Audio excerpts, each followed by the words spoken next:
Viv, it's genuinely an honour to meet you, and we're celebrating Black History Month. Do I owe you money for a start? No, not yet. But that sort of intro, I thought I owe you money. No, it is. We'll get into your career and everything you've done, but going to start right at the very start, growing up in Nottingham. Yeah. What was it like? Set the mood for growing up as a black boy in Nottingham in the 60s. I was fortunate that my parents came over in early 50s. My mother came to see her sister. Her sister came a couple of years beforehand, so she came to join her. She came to Nottingham. I can't remember this, but we lived in somebody else's house for a little while. Then my dad came from America to join my mum, and then a few years later I was born. And so I had lots of siblings around me. All I can remember I'm years age, all I can remember is playing football and playing sports. And how much of the Jamaican upbringing did your parents keep for you when you were in England? Listen, very, very strict. Yeah. Jamaican upbringing. You do things the right way. You say thank you, please, thank you, all the right things that I try and instill in my children. They say I'm picking on them at times, but that's the way I was brought up, and I didn't think it did me any harm, so I don't think it'd do them any harm as well. I think one thing I like now is black Brits have a strong identity. Yep. Was it the same then in the 60s? Or was it, what was the black identity like then? For me, as a footballer, sportsman, was the only black face you ever saw was a lad called Clyde Best, who played for West Ham. So we'd get him now and again on Match of the Day, and we'd go, whoa, that's good. I would like to be one of those. In the big baggy shirt. That's right, yeah. And I thought, I'd like to be one of those. And that's the only person we had of colour that we ever saw. Yeah. And that was fleetingly over Match of the Day. Over a season, you might get them West Ham about 5 or 6 times. That'll be it. But how much impact do you think that had, having a Clyde Best to look at every now and then? It definitely had an impact on me, because I looked at him. He was a completely different player to I was. He was a centre forward, big centre forward, 6 foot whatever, and I was a fullback who used to kick people. But I used to look at him thinking, I want to be a footballer because I like what I'm seeing, that sort of thing. And your journey's an interesting one. So, have I got this right? You're on the beach, yes, kicking a football in Skegness of all places, yep, and you get offered your first trial. Yeah. How did that happen? Mum and Dad were somewhere else, and I'm just playing with the ball, and a man comes over and says, "Would you like a trial?" What's a trial? Don't know what trial is. Oh, you come to a club called Sheffield United, and we have a look, see if you're any good, going to be for our club. So I said, well, I don't really know. I must have been, 14, something like that. And I take him back to my mum and dad. Mum and dad said, yeah, if you want to do that, yeah, fine. And next thing you know, I went to go have a trial at Sheffield United. Obviously did reasonably well because somebody from Manchester United recognised me. So for the next year of my journey, I went to Manchester United every school holiday. So every holiday we get, I'd go there, train for a week, or however long the holiday was. Maybe it wouldn't be more than a week, maybe 4 or 5 days, and then maybe sometimes 6 days. Stay with different people. I remember a lad called Johnny Aston, used to play left wing for Manchester United, was in that great Manchester United team. I don't think he played in the final, but he was in that squad. And I stayed with his mum and dad a few times, because I remember that vaguely. But other times you stay in digs around Old Trafford. So I remember going there for a year, back and forth, thinking, well, I might get signed on, I might not get signed on. It was one of those. And obviously at the end of it, they said, oh, I don't think you're going to quite make it Manchester United. So I went back to Nottingham. And I think one thing that's really interesting is that period of time, when you're travelling around those places, I guess you're not seeing many other black boys playing football. No. Did you find that challenging? I'm one of those people who never really recognised anything else. It was just very focused. I desperately wanted to be a footballer, so all the periphery didn't really matter to me, although I didn't see many. I mean, if I went back to Nottingham, I remember a lad called Pedro Richards, we played together, came through the youth system in Nottingham Boys and all the rest of it, but sadly he's not with us now. But he was, so I thought he was my mate, and after that, when you went to Sheffield United or went to Manchester United, there was a lad called Tony Whelan who's still at Manchester United to this day. He was in the reserves at the time, and everybody talked about being a really good player. So there was a few, but not many. you're in the great Nottingham Forest teams, Brian Clough as the manager. What was that like, being involved in that dressing room that went on to have so much success? I remember there was several, myself, Tony Woodcock, John Robertson. They were all there before Cloughie came. So we had the bad times when we were struggling down the bottom half of the league and the rest of it. Well, I hadn't played many games. Me and Tony never played many games because we played 2 or 3, then we'd be out the team. And then the great Brian Clough walks in the door. I remember it to this day, we played Tottenham at home, an FA Cup tie. And he burst through the door at the end of the game. It was 1-1. And so we had to go to Tottenham for the replay. And he burst through the door and said, "I'm the new Nottingham Forest manager." And I came off with cramp at half-time. Not half-time, sorry. About 5 minutes before the end. I like it, you changed that real quick. Gone from half-time to nearly end. Yeah, right at the end of the game. And then and he said, the return match was on the Wednesday. So he said, have a look on the board. Everybody's travelling on that team sheet. Will be going with us for the replay. And I wasn't on it. Who played on the Saturday? So I'm thinking, new manager's walked in the door. He doesn't fancy me, I'm out the door. So that's my first impressions of Mr. Clough. Wasn't very good. But it changed pretty quickly. Yeah, it did change very quickly. After 2 or 3 more games, I was back in the fold, and then I played maybe 16, 17 games that season, and then I got in all the time then after that. And a story I heard that I liked was you were Make sure it's true. 17, Newcastle away. Yeah. Dogs abuse, loads of stick from the stand. Yeah. And There's 2, go on. And you come back in and say, I'm not sure if you're going to play. Yeah. And Brian Clough gives you the words you need to go back out there. Yeah, he said, exactly what you said there. We went out to look at the pitch beforehand, and dogs abuse. So I'm thinking, man, I'm 17. Yeah. So I said to the manager, boss, I don't think I can play tonight. He said to me, you are here because we believe in you and you can play. So don't want to worry about what everybody's saying out there. You get your boots on, get your kit on, you're playing. There's no excuses tonight. So manager says you got to play. And the culture of changing rooms during that time, when that happened, which happened all too common. Yeah. Do your teammates at the time, did they really understand what was going on? I don't think they really understood. Put an arm around the shoulder, or was it they just... I think they were very supportive. Yeah. I don't think they can understand, unless you're in that skin, you can't really understand what's been said and why they're saying it and everything else. But I tell you, I had some fantastic teammates around that time that guided me through it. A lad called John Robertson who was there when I first walked in the door. The great John Robertson who nutmegged me about I think 55 times in a little short space like this on my first little 5-a-side training session. It's a quick education.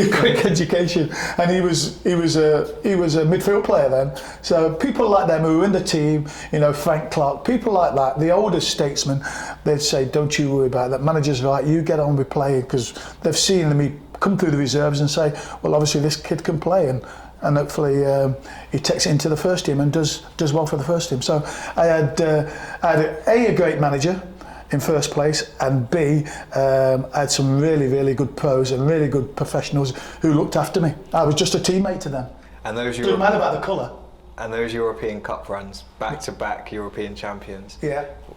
What must that have been like to be involved in those changing rooms? See, I did head into a European Cup final. I did something last week, and somebody said to me, you do realise, back-to-back, there's not many players can say they've won back-to-back European Cups. And I have to think about that and go, well, you may be right there, yeah. There's only a handful of players that can say that. And we were fortunate, we had some really good players who knew what they had to do, and we had a manager that was great, picked the right teams invariably at times, but we were very, very fortunate, and we had some really good players, I think. You look back now and you tried it, everybody compares you. You talk about, we went on a run of 42 league games, which wouldn't be heard of. It was half of one season and half of another season. And then we said at the time, that'll never get beaten. We only used 15 players, and then, maybe 10 years later, Arsenal come along and they went through the full season. Yeah. But I think they used 25 players or something like that. You don't realise, what an impact the group of players we had at the time.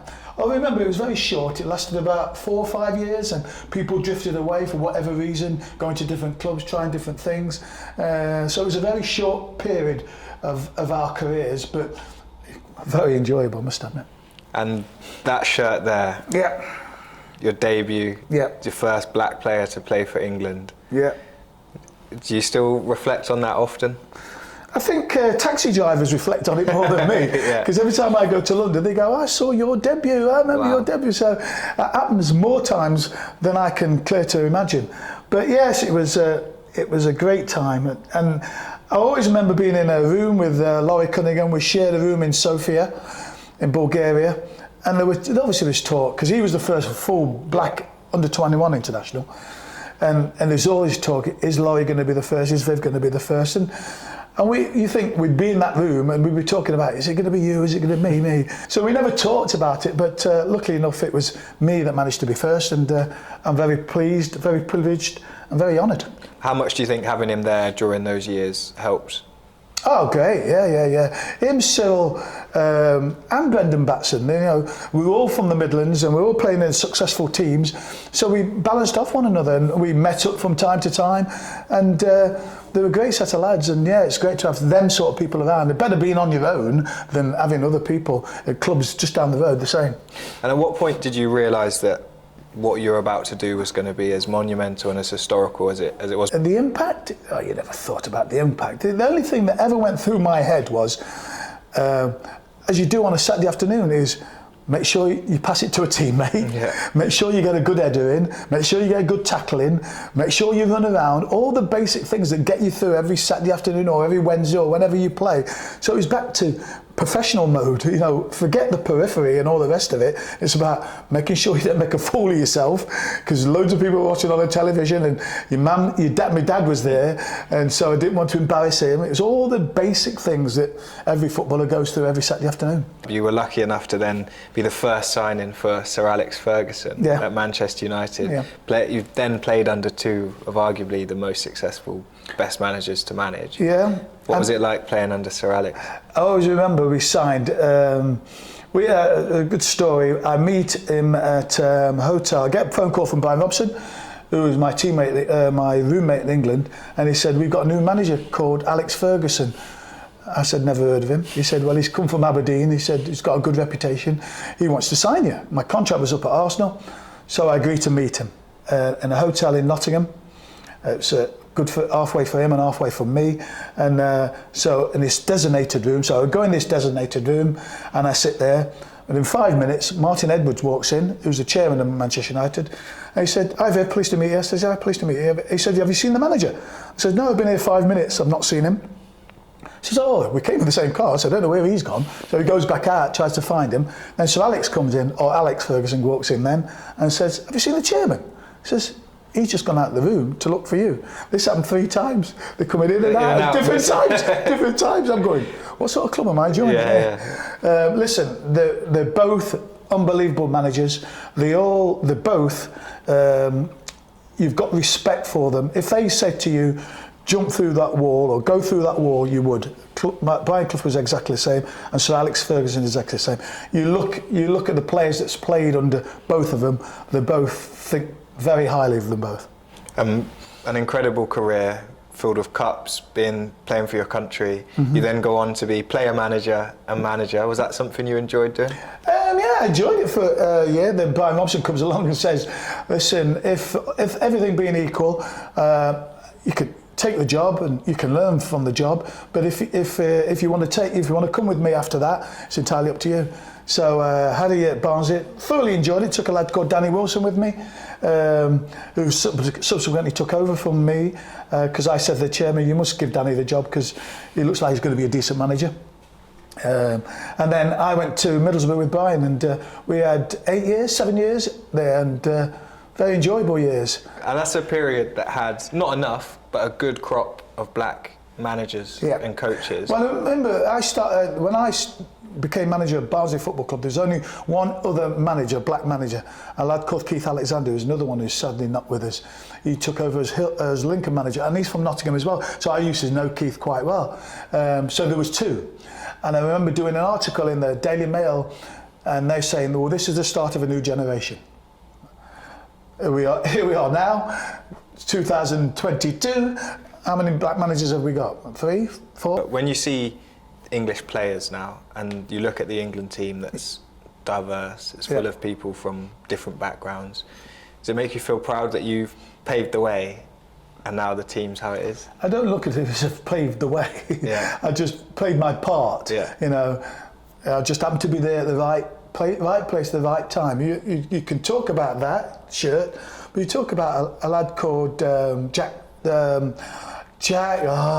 Leslie, who in 1923 was called up for England. I found this out in the lockdown. Somebody rang me from the Times, said, I want to do an article on Jack Leslie. And I said, Jack Leslie? I'd never heard of Jack Leslie. Said he would have been the first black player to play for England. Scored loads of goals for Plymouth Argyle. So you don't know who Jack Leslie is? He just got a statue, did he? That's right. It's only because you know because it's on the telly. Well, exactly right. So I go, Jack Leslie. Anyway, so he scored a hatful of goals for Plymouth Argyle, right down in Plymouth.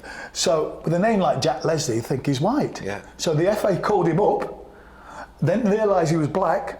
When they found out he was black, took him off the squad and didn't even turn up with the rest of the players. So they cancelled it. So he would have been the first black player to play for England. And I went, I'd never heard of him. So I think history should be telling people these stories. You know, they need to know. Here's me, got the first black shirt, but there was somebody before me who could quite easily have been it. And you should have known this. Kids should know these and taught in schools about things like that. I think it's really important. And the theme of this Black History Month is action, not words, exactly. or more action, less words. Yeah. What changes would you like to see to education and football so that those stories are told? Well, I've been championed this bit further. Like today, we're doing an interview in Black History Month. Yeah. And I've said for years and years and years, they churn me out every October to do interviews like this, or go to do shows, or to do whatever it may be.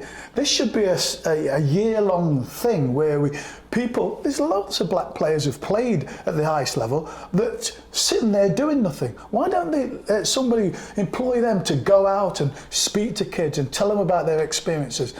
But nothing ever gets done. So you just bang your head against the brick wall. There should be players going out telling their stories, because for the next generation of footballers, I think. Everyone's got their own opinion on Black History Month. I think at least it continues the conversation, or if it has been forgotten in the other 11 months, gives us a chance to try and spark it back up. It's like taking the knee. Yeah. People say, would you still do it or wouldn't you still do it? I said, 100% still do it. Why? Because somebody in Africa watching a Premier League game and going to the mum and dad, why are they taking the knee? So it gets the point across to somebody millions of miles away. And I think you should continue to do it. Somebody say it's just lip service, but I think it's still a talking point. Somebody somewhere in the world is going to say, why are they doing that? And they look it up, why? And it might resonate with them.